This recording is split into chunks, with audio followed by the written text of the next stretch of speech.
to another video. On this evening's version of how to install a X-Tract in the floor of your enclosed trailer, we're going to be working with the Cargo Smart part number 1745, which is an end piece that fits into the end of the metal bracket or the metal X-Tract, so that way you don't have a rough edge.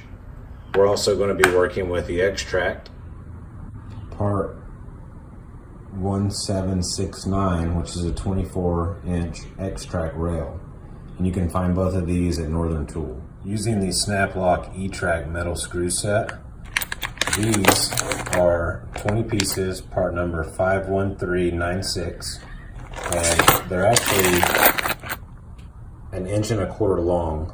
They have a 10mm head, so we're going to utilize this to fasten the X-Tract to the floor.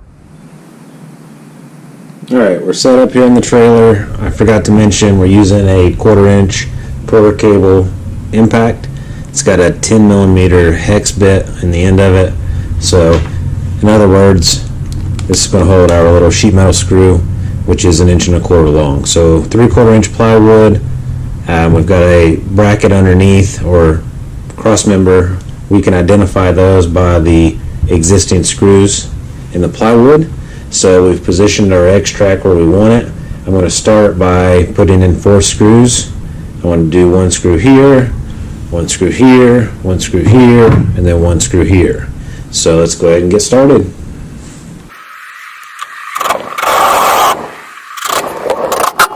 Let's try this again. Fresh battery.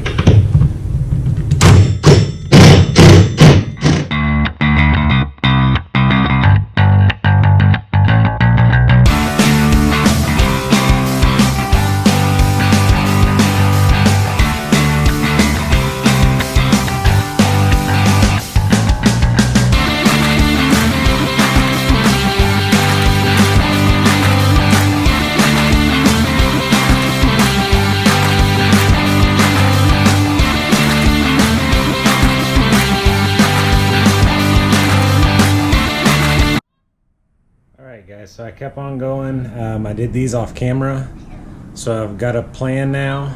We're going to do 3 different mountings just to start out. I've got same bolt, same hardware down here at the bottom, midway up, and then right above this little 4-inch trim piece. So I'm going to set you up on time lapse. You'll get to see me do the next 2 of them, which are going to be up front here and here, and we'll keep moving. So